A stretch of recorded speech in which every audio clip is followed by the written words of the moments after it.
அனைவருக்கும் வணக்கம். ஒரு கஷ்டமான சூழல்ல இதை சொல்ற மாதிரி ஆயிடுச்சு. நம்ம சேனல் 1 lakh சப்ஸ்கிரைபர்ஸை ரீச் பண்ணியிருக்கோம். அதுக்கு முழுக்க காரணம் உங்களுடைய பேராதரவும் பேரன்பும் என்னுடைய கொஞ்சம் முயற்சியும் தான். தொடர்ச்சியான உங்க ஆதரவுக்கு மிக்க நன்றி. என்ன விஷயம் பார்க்க போறோம் அப்படின்னா, நீங்க காலையில ஃபெலிக்ஸ் அவர்களை கைது பண்ணியிருக்காங்க அப்படின்னு சொல்லியிருந்தோம்ல. பட் இப்போ ஃபெலிக்ஸ் அவர்கள் ஹார்ட் அட்டாக் வந்து ஸ்டான்லி மருத்துவமனையில சேர்க்கப்பட்டிருக்காங்க. காவல்துறையினர் கைது பண்ண உடனே நீதிபதி கிட்ட கொண்டு போய் ஆஜர்படுத்தல.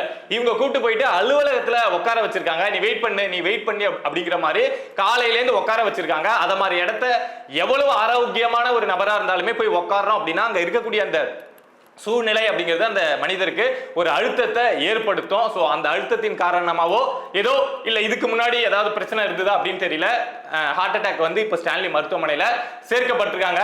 நமக்கு இதில் இருக்கக்கூடிய ஒரு விஷயம் என்ன அப்படின்னா, ஃபெலிக்ஸ் அவர்கள் பேசினதுல தவறு இருக்கு அப்படின்னா அவங்க மேல நடவடிக்கை எடுக்கலாம். அதுக்கு அரசுக்கு எந்த ஒரு தடையும் கிடையாது. ஆனா தவறு இருக்கு அப்படிங்கிறதுக்காக அவங்களை எதிர்த்து பேசிட்டாங்க அப்படிங்கிறதுக்காக பழிவாங்கும் நடவடிக்கையா பண்ணக்கூடாதுல்ல. ஒரு நபரை நீங்க கைது பண்ணி கூப்பிட்டு போறீங்க அப்படின்னா போயிட்டு நீதிபதி கிட்ட ஆஜர்படுத்தி ரிமாண்ட் பண்றது, அது நீங்க உங்க ப்ரொசீஜரை ஃபாலோ பண்ணலாம். ஆனா கூப்பிட்டு போயிட்டு நான் அதிகாரி, நான் இந்த கவர்மெண்ட்ல இருக்கேன், நீ என்னையே எதிர்த்து பேசுறியா அப்படின்னு சொல்லிட்டு உட்கார வைக்கிற இந்த வன்மமான செயல் இருக்குல்ல, அதை தான் நம்ம கண்டிக்கிறோம். நடவடிக்கை எடுங்க. தவறா பேசினா பொய்ய சொன்னா நடவடிக்கை எடுங்க. ஆனா இத மாதிரி வன்மத்தோட செயல்படாதீங்க. இப்ப இன்னொரு விஷயம் என்ன அப்படின்னா, தமிழக வெற்றி கழகத்து மேல தொடர்ச்சியா வழக்குகள் அப்படிங்கிறது 2 நாளா மாத்தி போடப்பட்டுட்டே இருக்குங்க. என்ன சொல்லி போடுறாங்க அப்படின்னா, இனிமே தமிழக வெற்றி கழகத்துக்கு வந்து இந்த மாதிரி கூட்டம் நடத்துறதுக்கு, இந்த மாதிரி ரோட் ஷோ நடத்துறதுக்குலாம் பர்மிஷனே கொடுக்க கூடாது. அவங்க கூண்ணாவே இந்த மாதிரி பிரச்சனை தான் வரும் அப்படின்னு சொல்லிட்டு ஒரு தரப்பு வழக்கு போடுது. இன்னொரு பக்கம் என்ன சொல்றாங்க அப்படின்னா, இனிமே தமிழக வெற்றி கழகம் இந்த மாதிரி கூட்டம் நடத்தணும் அப்படின்னா முன்னாடியே வந்து ஒரு டெபாசிட் அமௌண்ட் அப்படிங்கிறது அவங்க பெரிய அளவுல விஜய் அவர்கள் கட்டணும். அப்படி கட்டிட்டு கூட்டம் நடத்தினாதான் அவங்க ஏதாவது அதை உடைக்கிறாங்க, சேதத்தை ஏற்படுத்துறாங்க அப்படின்னா இந்த பணத்திலேருந்து நம்ம எடுத்துக்கலாம். ஸோ அதை மாதிரி ஏதாவது இவங்க மேல நடவடிக்கை எடுக்கணும் அப்படின்னு சொல்லி ஒரு குரூப் சொல்லுது. ஒரு குரூப் அதிகபட்சமா போய் அவங்களுக்கு கொடுக்கவே கூடாதுங்க. இந்த என்கொயரி முடிகிற வரைக்கும், இந்த கரூர் சம்பவம் இருக்குல்ல, இந்த கேஸோட என்கொயரி முடிகிற வரைக்கும் அவங்களுக்கு பர்மிஷனே கொடுக்காதீங்க அப்படின்னு சொல்லிட்டு இருக்காங்க.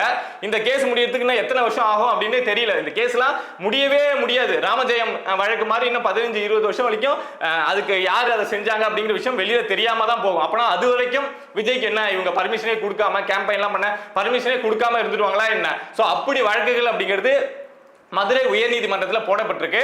அது சம்பந்தமான அந்த கோர்ட் காப்பி அப்படிங்கிறது நமக்கு கிடைச்சிருக்கு. நிறைய வழக்கு போடப்பட்டிருந்தாலும் ஒரு முக்கியமான வழக்கு, இந்த வழக்குல தான் வந்து பர்மிஷனே கொடுக்க கூடாது இந்த என்கொயரி முடிகிற வரைக்கும் அப்படின்னு சொல்லப்பட்டிருக்கு. என்ன அப்படின்னா, அந்த கேஸ் நம்பர் என்ன அப்படின்னு பாத்தீங்கன்னா 54-1/2025 அதுதான் கேஸ் நம்பரு. ரிஜிஸ்ட்ரேஷன் டேட் வந்து இன்னைக்கு தான் 30/9/2025 போட்டிருக்காங்க. யாரு போட்டிருக்காங்க அப்படின்னு பாத்தீங்கன்னா, பிரபாகர பாண்டியன் அப்படிங்கிற நபர் அம்பாசமுத்திரம் தாலுக் திருநெல்வேலி டிஸ்ட்ரிக்ட்ல இருந்து போட்டிருக்காரு. ரெஸ்பாண்டண்டா யாரெல்லாம் வச்சு போட்டிருக்காரு அப்படின்னா, எலெக்ஷன் கமிஷன் ஆஃப் இந்தியா, அப்புறம் the principal secretary to the government, அப்புறம் ஹோம் செக்ரட்டரி, அப்புறம் டைரக்டர் ஜெனரல் ஆஃப் போலீஸ் அப்படின்னு சொல்லி இவங்களெல்லாம் ரெஸ்பாண்டண்டா வச்சுட்டு 6வதா என்ன சேர்க்கிறாங்க அப்படின்னா தமிழக வெற்றி கழகத்தை வந்து ரெஸ்பாண்டண்டா சேர்த்திருக்காங்க. சேர்த்துட்டு இவங்க என்ன சொல்ல வராங்க அப்படின்னா, ரிட் பெட்டிஷன் போட்டிருக்காங்க. Article 226 of the constitution of India, அந்த 226 ஆர்டிகல் படி போட்டிருக்காங்க. என்ன சொல்றாங்க அப்படின்னா, 6 ரெஸ்பாண்டன்ட் இருக்காங்க அப்படின்னு சொன்னால, அதுல ஃபர்ஸ்ட் 5 ரெஸ்பாண்டன்ட் சேர்ந்து அந்த 6வதா இருக்கக்கூடிய ரெஸ்பாண்டன்ட் தமிழக வெற்றி கழகம் இருக்குல்ல, அவங்களுக்கு வந்து இனிமே வந்து மீட்டிங்ல வந்து அந்த meeting party to conduct meeting with Tamil Nadu until the completion enquiry, அதாவது இது சம்பந்தமான இந்த என்கொயரி முடிகிற வரைக்கும் அவங்களுக்கு வந்து பர்மிஷன் கொடுக்க கூடாது கூட்டம் நடத்த அப்படின்னு சொல்லிட்டு இந்த பெட்டிஷன் அப்படிங்கிறத போட்டிருக்காங்க. இதுல என்ன ஒரு விஷயம் அப்படின்னா, நிறைய பெட்டிஷன் அப்படிங்கிறது போடப்பட்டிருக்கு. அது எல்லாமே நேத்தி தான் அந்த பெட்டிஷன் அப்படிங்கிறதே போட்டிருக்காங்க. பட் இன்னைக்கு அது வழக்கா பதிவு செய்யப்பட்டிருக்கு. உங்களுக்கு தெரிஞ்சிருக்கும், இந்த ஆயுத பூஜை லீவு வந்து கோர்ட்டுக்குலாம் விடப்பட்டிருக்கு அப்படின்னு. நேத்தி தான் இவங்க போஸ்டர்ல அமைச்சிருப்பாங்க, ஒரு ரிஜிஸ்டர் போஸ்டர்ல அமைச்சிருப்பாங்க. பட் என்ன காரணமோ என்ன அவசரமோ தெரியல, இன்னைக்கே அது வந்து வழக்கா பதிவு செய்யப்பட்டிருக்கு. நான் சொன்னது உதாரணத்துக்கு ஒரு வழக்கு தான். இதே மாதிரி பொதுநல மனு, நாங்க மக்களுக்காக நிக்கிறோம், மக்கள் பாதிக்கப்பட்ட கூடாது அப்படின்னு சொல்லிட்டு நிறைய பொதுநல மனு அப்படிங்கிறது தமிழக வெற்றி கழகத்துக்கு இந்த பர்மிஷன் கொடுக்க கூடாது, கொடுத்தா பணம் வாங்கிட்டு தான் கொடுக்கணும், டெபாசிட் அமௌண்ட் கட்ட சொல்லணும் அப்படின்லாம் சொல்லிட்டு ஒரு அழுத்தத்தை கிரியேட் பண்றாங்க. பட் நீதிமன்றம் என்ன முடிவு எடுக்கும், நீதிமன்றம் இதை எப்போ லிஸ்ட் பண்ணி விசாரிப்பாங்க, என்ன சொல்லுவாங்க அப்படிங்கிறதெல்லாம் நம்ம பொறுத்திருந்து தான் பார்க்கணும். இது போக தமிழக வெற்றி கழகம் சார்பிலேருந்து மதுரை ஹைகோர்ட்டுக்கு போயிருந்தாங்கல்ல, நாம ஃபர்ஸ்ட் நாம தான் சொல்லியிருந்தோம் செவ்வாய்க்கிழமை அன்னைக்கு இந்த வழக்கு வருவதற்கான வாய்ப்பு அப்படிங்கிறது உண்டு, திங்கட்கிழமை வராது ஏன்னா கோர்ட் லீவ்ல இருக்கு, செவ்வாய்க்கிழமை பாசிபிள் உண்டு அப்படின்னு நமக்கு செய்தி கிடைச்சிருக்கு அப்படின்னு சொன்னோம். இன்னைக்கு அந்த டிஸ்கஷன் எல்லாமே போயிருக்கு, பட் கொஞ்சம் டிலே ஆனதுனால வெள்ளிக்கிழமை அன்னைக்கு இந்த கேஸ் வந்து லிஸ்ட் ஆகும். அதாவது சிபிஐக்கு மாத்த சொல்லி கேட்டுட்டு இருக்காங்கல்ல தமிழக வெற்றி கழகம், வித் நிறைய ஆதாரங்கள் எங்ககிட்ட இருக்கு அப்படின்னு சொல்லி கேட்டுட்டு இருக்காங்கல்ல, வெள்ளிக்கிழமை லிஸ்ட் ஆகும் அப்படிங்கிறது உறுதி செய்யப்பட்டிருக்கு. வெள்ளிக்கிழமை என்ன கோர்ட்ல நடக்கும் அப்படின்னு தெரியல. நமக்கு என்ன அப்படின்னா இந்த சம்பவம் இருக்குல்ல, இந்த துயர சம்பவம், இதை ஒட்டி நடக்கக்கூடிய விஷயங்கள் எல்லாமே ரொம்ப அவசரமா இருக்கு. நீங்க யோசிச்சு ஒரே ஒரு நிமிஷம் இந்த விஷயத்தை யோசிச்சு பாருங்களேன்.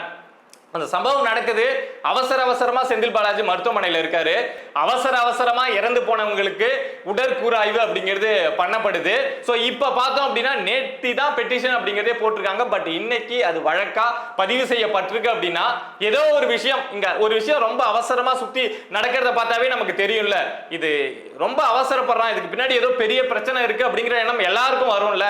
ஸோ அதே மாதிரி எண்ணம் தான் நமக்கும் வருது, இருக்கக்கூடிய மக்களுக்கும் வருது. ஸோ இத மாதிரி ஒரு கேஸ் பதியப்பட்டிருக்கு அப்படிங்கிற விஷயத்தை உங்ககிட்ட சொல்லணும் அப்படின்னு நினைச்சேன். இதுக்கப்புறம் என்ன நடக்குது எல்லாமே இனிமே கோர்ட்ல நடக்கக்கூடிய ப்ரொசீஜர் தான். இனிமே இந்த இன்வெஸ்டிகேஷன், இந்த டீம் எல்லாமே கோர்ட்டை நோக்கி தான் போயிட்டே இருக்கும். பட் ஏதாவது தகவல் கிடைச்சது அப்படின்னா நான் உங்ககிட்ட வந்து ஷேர் பண்றேன். நம்மளை சுத்தி நடக்கக்கூடிய விஷயங்கள், அது அரசியல் சார்ந்த விஷயங்களாக இருக்கலாம், இல்ல சமூகம் சார்ந்த விஷயங்களாக இருக்கலாம், எதுவா இருந்தாலும் நீங்க தெரிஞ்சுக்கணும் அப்படின்னு நினைச்சீங்கன்னா மறக்காம பிரபா டாக்ஸ் சேனலை சப்ஸ்கிரைப் பண்ணி சப்போர்ட் பண்ணுங்க. திரும்ப ஒரு முறை சொல்லிக்கிறேன், 1 lakh சப்ஸ்கிரைபர்ஸ் வந்திருக்கோம். உங்களுடைய ஆதரவுக்கு மிக்க நன்றி.